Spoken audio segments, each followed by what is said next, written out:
Sirno ilang kertaning bumi. Sirno ilang kertaning bumi. Selamat datang di saluran YouTube Taksakaseta. Saya harap Anda dalam keadaan baik dan siap untuk menyelami sejarah yang terjadi di masa lalu yang menarik bersama kami. Di sini, kami akan menjelajahi berbagai topik sejarah dan berbagi kisah-kisah sejarah yang luar biasa. Jangan ragu untuk berinteraksi melalui kolom komentar dan jangan lupa untuk tekan tombol subscribe agar tetap terhubung dengan konten-konten menarik di masa mendatang. Mari kita mulai petualangan ini dan saya harap Anda menikmati setiap momennya. Gelar Brawijaya atau Prabu Brawijaya menjadi salah satu misteri menarik dalam catatan sejarah Majapahit. Brawijaya V dianggap oleh beberapa sumber sebagai raja terakhir Majapahit. Namun keberadaan gelar ini tetap menjadi tanda tanya karena tidak ada catatan sejarah langsung dari masa Majapahit yang merujuk kepadanya. Intrik seputar Brawijaya muncul dalam karya sastra seperti Babat Tanah Jawi, Serat Kanda, dan Serat Darmo Gandul, serta cerita rakyat. Nama Brawijaya menjadi sebuah misteri tersendiri, tidak pernah muncul dalam naskah resmi seperti Negara Kertagama dan Pararaton, juga tidak terukir dalam prasasti-prasasti peninggalan Kerajaan Majapahit. Sumber menyebut bahwa Brawijaya berasal dari gabungan kata Brawijaya, di mana Bra merupakan singkatan dari Batara, yang artinya Baginda, dan Wijaya, yang memiliki makna kemenangan, sehingga Brawijaya bisa diartikan sebagai Batara Wijaya, menguatkan kemungkinan bahwa gelar ini merupakan penghormatan kepada seorang penguasa yang gemilang. Babat Tanah Jawi memberikan sedikit gambaran mengenai Brawijaya, namun tidak cukup jelas apakah ini merupakan gelar atau nama seseorang. Kisah tragis Brawijaya V dalam Babat Tanah Jawi dan Serat Kanda menyebutkan bahwa ia meninggal pada tahun 1478 M sebagai akibat dari serbuan putranya, Raden Patah. Namun, kompleksitas cerita muncul saat Serat Kanda menyebutkan bahwa Brawijaya V adalah putra dari Damarwulan dan Kencana Wungu. Padahal sebenarnya pasangan ini adalah Wikramawardhana dan Kusumawardhani. Lebih menarik lagi, dalam catatan Tome Pires, seorang pengembara Portugis pada tahun 1513 M. Raja Jawa saat itu disebut sebagai Batara Vigiaya, Ranawijaya, yang pernah menjadi Bre Kertabumi, juga dikenal sebagai Brawijaya V. Kisah perjalanannya yang tercatat dalam buku Suma Oriental mengungkapkan bahwa Batara Vigiaya menggantikan Batara Mataram dan menetapkan dirinya sebagai penguasa Jawa. Bahkan, dalam naskah kronik China yang ditemukan di kuil Sampokong di Semarang, terungkap kisah akhir kerajaan Majapahit hingga berdirinya kerajaan Pajang. Namun, pertanyaan seputar identitas sebenarnya dari Brawijaya V masih menggelayut dalam keunikan dan keberagaman interpretasi sejarah. Dengan demikian, Brawijaya V tetap menjadi misteri menarik yang memperkaya dan memberikan nuansa tersendiri dalam mengurai jejak sejarah kerajaan Majapahit. Dalam bayangan sejarah yang kabur, raja terakhir Majapahit muncul dengan nama Kung Tabumi. Namun, jalan cerita yang menyertainya menggelapkan sejarah dengan intrik dan kejutan yang tak terduga.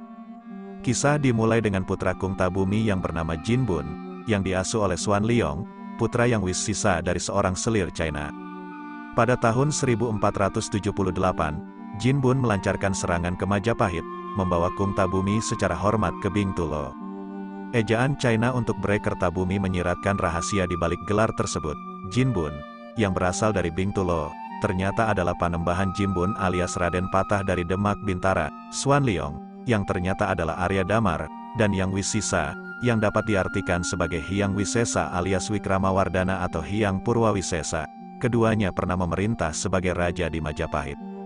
Pada tahun 1486, Nyo Laiwa dikabarkan tewas akibat unjuk rasa penduduk pribumi. Jin Bun pun mengangkat iparnya, Pabutala, menantu Kung Tabumi, sebagai bupati baru. Pabutala diidentifikasi sebagai Prabu Nata Girindrawardhana alias Dyah Ranawijaya dalam prasasti Jiu 1486. Dengan demikian, menurut berita China, Dyah Ranawijaya alias Batara Wijaya adalah saudara ipar sekaligus bupati bawahan Raden Patah. Dalam pandangan kronik China, Brawijaya adalah menantu Bre Kertabumi. Namun, dalam Candra Sengkala Babat Tanah Jawi terdapat petunjuk yang mencengangkan. Sirna ilang kretaning bumi, bunyi sengkala tersebut konon mencerminkan akhir Majapahit pada tahun 1400 Saka atau 1478 Masehi. Artinya, sirna hilanglah kemakmuran bumi. Ada pandangan bahwa Candra Sengkala ini merujuk pada gugurnya Bre Kertabumi alias Brawijaya V. Raja ke-11 Majapahit oleh Girindrawardhana. Sebuah puzzle sejarah yang membingungkan, di mana fakta-fakta tersembunyi dan interpretasi yang berbeda membuat cerita runtuhnya Majapahit semakin menarik. Raja Terakhir, gelar yang terkubur dalam ejaan China dan petunjuk rahasia, membawa kita pada perjalanan unik di dalam lorong waktu yang tak terduga.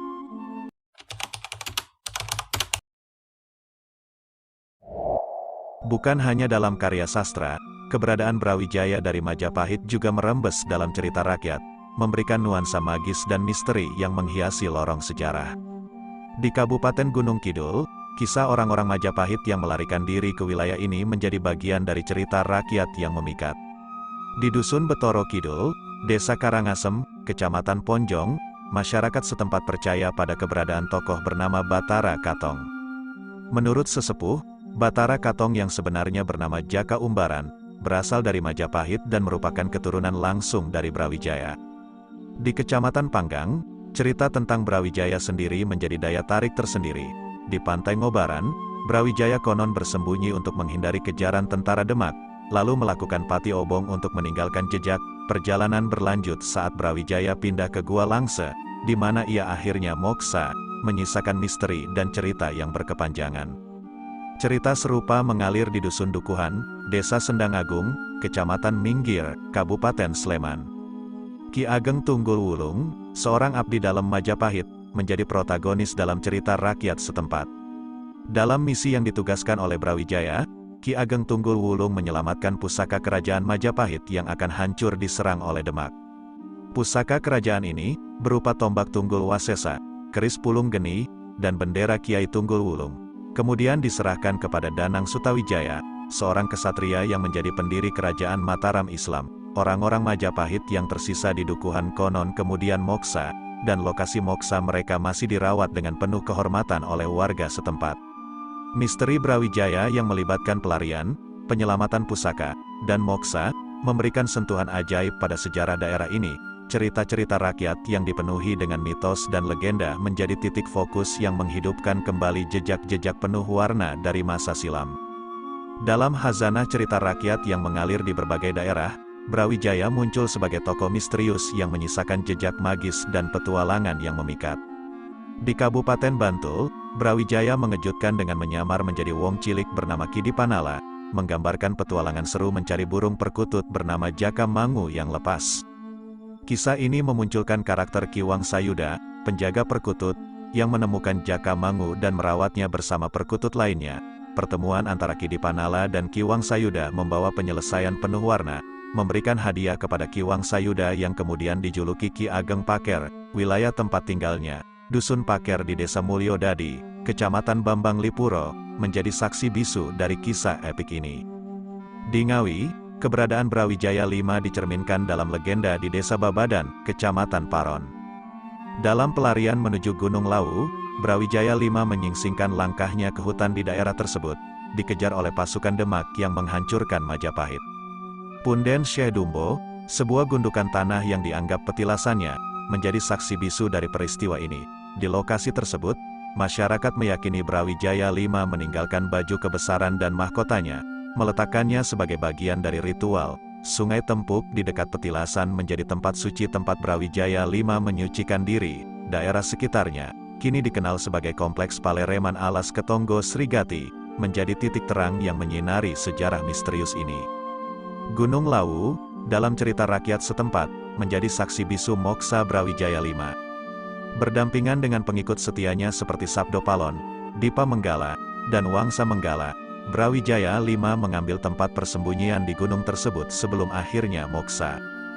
Kisah ini memperlihatkan Brawijaya V memberikan tugas kepada Dipa Menggala sebagai Sunan Lawu yang menjaga Gunung Lawu, Wangsa Menggala sebagai Kiai Jalak yang bertugas sebagai Pati Sunan Lawu, sementara Sabdo Palon memilih pergi dan moksa di Puncak Hargo Dumilah. Tempat moksa Brawijaya V sendiri terkenal sebagai Puncak Hargo Dalem, memberikan catatan magis dalam warisan kisah tanah Jawa yang memukau.